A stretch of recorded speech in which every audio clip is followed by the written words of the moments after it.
In our modern age, the world can feel surprisingly small. We hold it in the palm of our hands, swiping through satellite images that show us every corner of the globe. With just a few clicks, we can video call a friend on the other side of the planet, their face appearing on our screen as clearly as if they were right there in the room with us. News from distant lands reaches us in an instant, and we can watch live events unfolding thousands of miles away. This constant stream of information and imagery creates a really powerful illusion.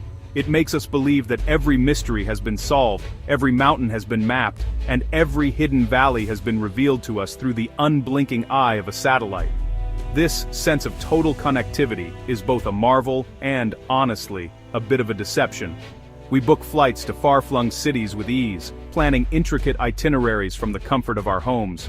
The great journeys of explorers past, which took years of hardship and uncertainty, have been reduced to a series of check-ins and boarding passes. Because we can see the world so easily, we assume we can reach it just as easily.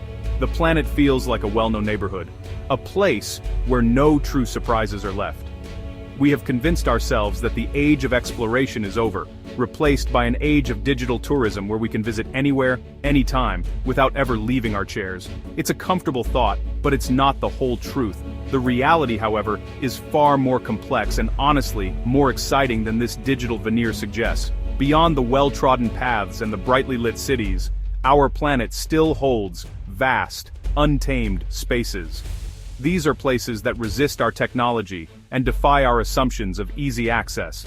They are the blank spots that remain on our mental maps, even if satellites have charted their physical form. Getting to these places isn't about booking a flight or following a GPS pin. It requires a different kind of commitment, a willingness to embrace the friction and the difficulty of true, old-fashioned travel, where the journey itself is the primary challenge. So, while we celebrate our interconnected world and the technological wonders that bind us together, it is crucial to remember what lies beyond the network. There are still realms where nature, not humanity, sets the rules. These places remind us that the world is not small at all. It is immense, powerful, and full of secrets waiting for those who are brave enough to look beyond their screens and venture into the unknown. The illusion of a fully mapped world crumbles the moment you decide to travel to one of its truly remote corners, where the adventure begins long before you arrive. The idea that our world is completely explored is a myth.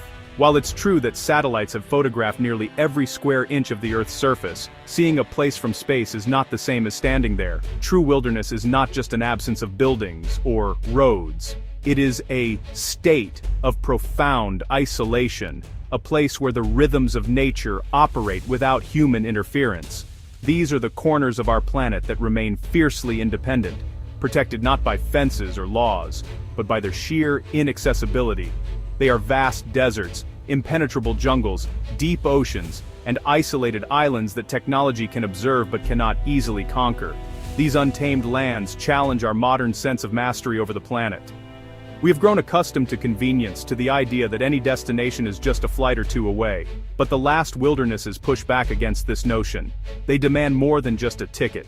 They demand resilience, patience, and a deep respect for the forces of nature. Reaching them involves navigating treacherous terrain, enduring extreme weather, and overcoming immense logistical hurdles. These places serve as a powerful reminder that humanity is still just a small part of a much larger, wilder system, and some parts of that system remain beyond our easy reach. Think of the deep canyons of the Gangkhar Puensum in Bhutan, a mountain so sacred and remote, it remains unclimbed. Or consider the sprawling wetlands of the Sud in South Sudan, a massive, trackless swamp that swallows roads and defeats even the most determined travelers. These are not tourist destinations. They are formidable, natural fortresses. Their value lies in their very wildness, in the fact that they are difficult and dangerous. They are living laboratories of evolution and geology, holding secrets that can only be uncovered by those willing to undertake an extraordinary effort, reminding us that exploration is far from over. These last wildernesses are essential for the health of our planet and for the human spirit. They are reservoirs of biodiversity, havens for species that cannot survive in our human-dominated landscapes. For us, they are a source of wonder and humility. They prove that there are still frontiers to cross and mysteries to solve. They call to the adventurer in all of us, whispering that the world is still big enough to get lost in, to be challenged by, and to be profoundly moved by. The existence of such places ensures that the spirit of exploration will never truly die. So, where is the most difficult place on Earth for a person to reach? This question is more complicated than it seems. It's not simply a matter of finding the point furthest from any other landmass, like Point Nemo in the South Pacific, which is a destination for satellites, not people. The most difficult place is a title that depends on what kind of traveler you are and what obstacles you are willing to face. For some, the challenge might be political, involving crossing closed borders or navigating war-torn regions. For others, it is a physical battle against extreme cold, heat, or altitude. The true measure of a remote destination's difficulty lies in its combination of challenges. It's not just about the distance you have to cover, it's about the layers of logistics you must navigate to even begin the journey. How many flights do you need to take? Is there a road, or will you need a specialized vehicle? Is the final leg of the journey dependent on a ship that sails only a few times a year? These logistical hurdles act as a filter, weeding out all but the most determined and patient travelers. The journey becomes a puzzle, and each step requires careful planning, significant resources, and a good deal of luck. One of the contenders for this title is, without a doubt, a tiny speck of volcanic rock in the vast expanse of the South Pacific Ocean, Pitcairn Island.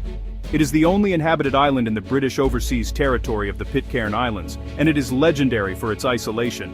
It is not the furthest point from land, but the journey to get there is a masterclass in logistical difficulty. There is no airport, no harbor, and no regular passenger service. Its remoteness is not just a geographical fact, it is a defining characteristic that has shaped its history, its people, and the very experience of visiting. Pitcairn represents a unique kind of remoteness and inhabited isolation. This makes the quest to reach it even more compelling. You are not just traveling to an empty piece of land, you are traveling to a community of around 50 people, descendants of the famous mutineers from HMS Bounty. Their lives are a testament to human resilience in the face of extreme isolation. The journey to Pitcairn is therefore more than just a physical challenge. It is a journey into a living history and a unique way of life, making the quest to reach its shores one of the most intriguing adventures left on the planet. Getting to a place like Pitcairn Island is not a simple matter of booking a ticket. It is a long and arduous process, a logistical gauntlet that tests your patience and resolve at every turn. The journey begins long before you ever leave home, with months of planning and coordination. The first obstacle is timing. The supply ship that serves as the island's main link to the outside world, the MV Silver Supporter, sails only a handful of times each year from Mangareva in French Polynesia. Missing its departure doesn't mean waiting a few hours for the next one. It means waiting weeks or even months for its next scheduled voyage.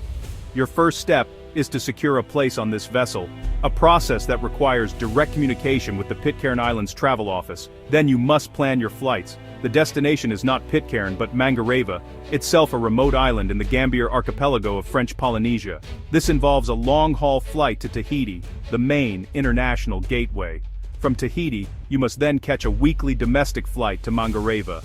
This flight is often fully booked far in advance by locals and the few travelers heading to the outer islands, so securing a seat requires foresight and flexibility. Once you land in Mangareva, the journey is still far from over. You have arrived on one remote island only to prepare for a sea voyage to an even more remote one. Depending on the flight and ship schedules, you might have to spend a few days in Mangareva, a beautiful but simple place with limited tourist infrastructure. This is a period of waiting, of acclimatizing to the slow pace of island time. You are now at the mercy of the weather and the sea. If the ocean is too rough, the ship's departure can be delayed, adding another layer of uncertainty to your carefully laid plans. Finally, you board the MV Silver Supporter for the next stage of the adventure. This is not a luxury cruise ship. It is a working vessel, designed to carry cargo and a small number of passengers. The voyage across the open Pacific to Pitcairn takes approximately 32 hours. For more than a day, you will see nothing but the endless blue of the ocean, a humbling experience that truly drives home the scale of the Pacific and the profound isolation of your destination. This sea journey is the final barrier, a physical and mental challenge that separates the modern world from the lonely outpost of Pitcairn. The journey to Pitcairn Island is a step-by-step descent into true remoteness. It begins in the familiar chaos of a major international airport. Let's say you start from London. Your first flight will be a long-haul slog across the globe, likely to Los Angeles or another major hub on the west coast of the Americas. After many hours in the air, you will then connect to another flight, an equally long journey across the Pacific Ocean to Papeete, the capital of French Polynesia on the island of Tahiti. By the time you land, you will have crossed multiple time zones and spent more than a day traveling. From the relative modernity of Papeete, the world begins to shrink. The next step is a domestic flight on Air Tahiti to Mangareva, the administrative center of the Gambier Islands. This is not a daily service. The flight operates just once a week, making it a critical bottleneck in the journey. The aircraft is smaller, the atmosphere more relaxed, and your fellow passengers are a mix of French Polynesians returning home and a handful of intrepid travelers like yourself. The flight itself is a scenic journey over a stunning seascape of atolls and volcanic islands, a beautiful prelude to the isolation that awaits. Arriving in Mangareva feels like reaching the edge of the world, but your journey is not yet complete. Here, you must wait for the MV Silver Supporter. The ship will be anchored in the lagoon, a lifeline of steel connecting Pitcairn to the outside world. Boarding the vessel, you settle in for the final leg of the journey, a 32-hour, 530-kilometer sea voyage eastward. This is where the true scale of the Pacific Ocean becomes apparent. For a day and a half, the horizon is an unbroken circle of water and sky. You are utterly alone out here, a tiny vessel in an immense ocean, following a course to a destination that most of the world has forgotten. The final challenge arrives as Pitcairn Island appears on the horizon, a rugged green peak rising dramatically from the sea. There is no harbor or deep water port where the ship can dock. The island's coastline is a fortress of volcanic cliffs. Therefore, the transfer from the ship to the island is done in the open ocean, using the island's longboats. You must climb down a ladder on the side of the moving ship and time your jump into the smaller boat as it rises and falls on the ocean swells. It is a thrilling and slightly terrifying final step, a fittingly adventurous welcome to one of the most remote communities on Earth. Pitcairn Island is more than just a remote geographical location. It is a living monument to human endurance. The community of roughly 50 people who call this island home are mostly descendants of the mutineers from the British ship HMS Bounty and their Tahitian companions who settled here in 1790.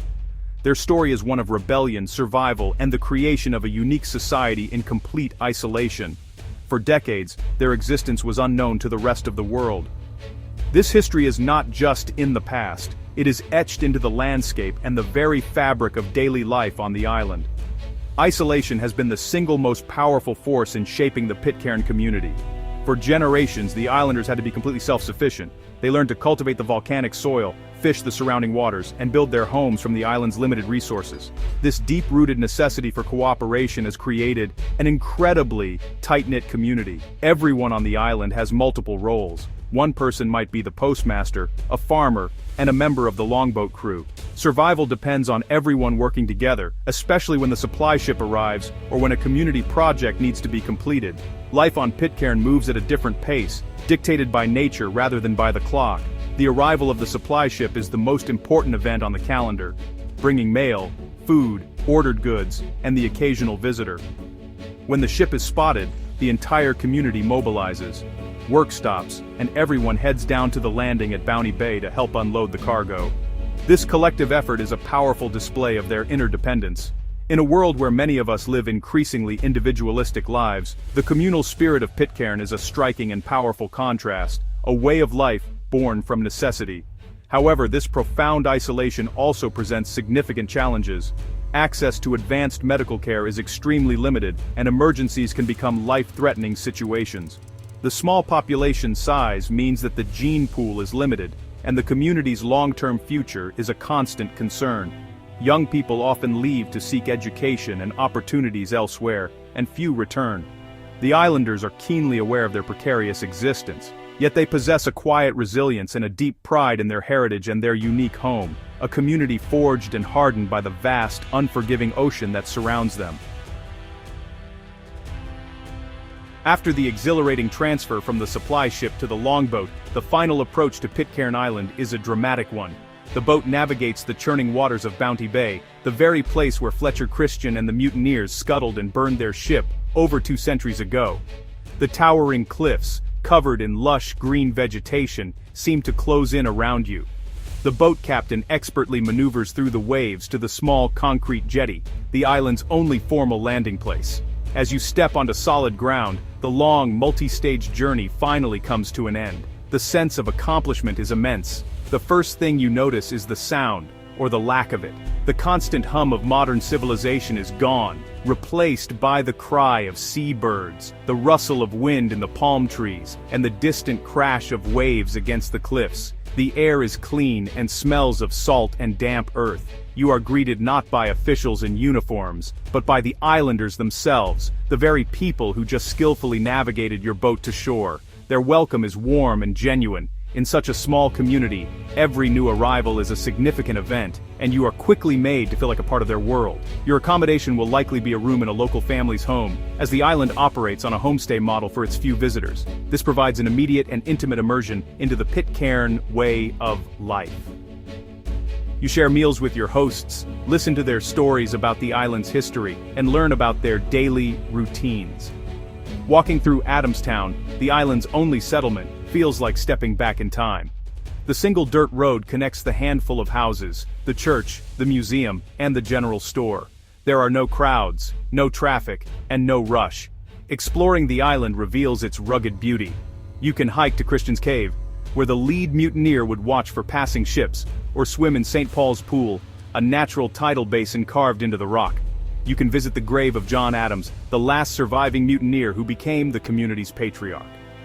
Everywhere you go, you are surrounded by the legacy of the bounty and the raw power of nature. Being on Pitcairn is a profound experience. It is a chance to disconnect from the frantic pace of the 21st century and reconnect with something more fundamental: community, history, and the untamed beauty of our planet.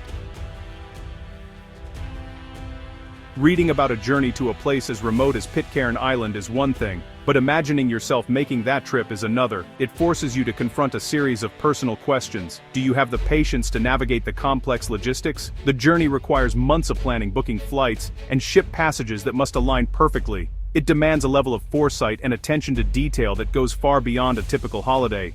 A single missed connection could unravel the entire expedition. Could you handle the uncertainty, knowing that your travel dates are at the mercy of weather and mechanical issues? Then there is the physical and mental endurance required. The journey involves long flights with multiple layovers, followed by a 32-hour sea voyage on a working vessel, not a comfortable cruise liner. The Pacific Ocean can be unpredictable, and seasickness is a real possibility. More than that, you must be prepared for the psychological impact of true isolation. For over a day on the ship, and for your entire time on the island, you will be profoundly disconnected from the world you know. There is limited internet access and no mobile phone reception. Could you embrace that silence and find peace in being truly offline? The experience on the island itself requires a certain kind of traveler. You must be adaptable and open-minded. On Pitcairn, you are not a tourist to be entertained. You are a guest in a small, tight-knit community. This means respecting their customs, participating in their daily life, and being comfortable with a simpler way of living. Are you willing to trade the anonymity of a hotel for the intimacy of a homestay? Are you prepared to eat what is available and live by the island's rhythm, where the arrival of the supply ship is more important than any personal schedule you might have? Ultimately, a journey to Pitcairn is a test of character. It is for those who seek more than just a destination, but a transformative experience. It is for a traveler who finds joy in the journey itself, who is not deterred by obstacles, but energized by them.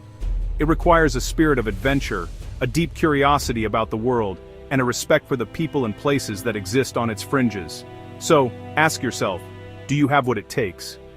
The answer will tell you a lot about the kind of traveler and the kind of person you are. For those who can say yes, one of the world's last great adventures awaits.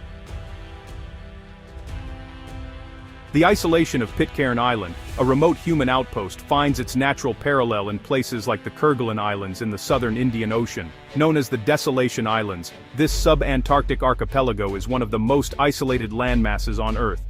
Like Pitcairn, it is a place of dramatic volcanic landscapes, but unlike Pitcairn, it has no indigenous population and no permanent community of families.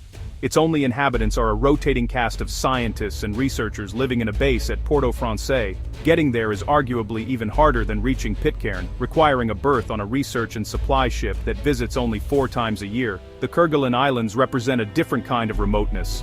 A natural citadel, fiercely protected by ferocious winds and a cold, stormy ocean. While Pitcairn's story is about human survival and the creation of a society against all odds, Kerguelen's story is about the raw, untamed power of nature. Its landscape is dominated by glaciers, barren plains, and a coastline teeming with penguins, seals, and seabirds. It is a world where humanity is merely a temporary visitor, a fragile presence in a realm governed by primeval forces. This comparison highlights the two faces of isolation on our planet, the human and the wild. Both Pitcairn and Kerguelen challenge our modern perception of a connected world. They stand as powerful testaments to the fact that our planet remains vast, mysterious, and full of places that resist easy conquest. They remind us that for all our technological prowess, our satellites, our internet, our jumbo jets, there are still corners of the globe where distance is real, where journeys are epic, and where arrival is a hard-won achievement. These places are not just dots on a map, they are worlds unto themselves, each with its own rhythm, its own rules, and its own profound story of isolation. In the end, the existence of places like Pitcairn Island and the Kerguelen Archipelago is something to be celebrated. They are proof that the spirit of exploration is not dead, because there are still frontiers left to explore. They inspire us to look beyond our screens and to appreciate the immense scale and wild beauty of our world. They teach us humility, reminding us that we are not masters of this planet, but participants in its ongoing story. As long as such places exist, the world will never feel small, and the call to adventure will continue to echo for generations to come.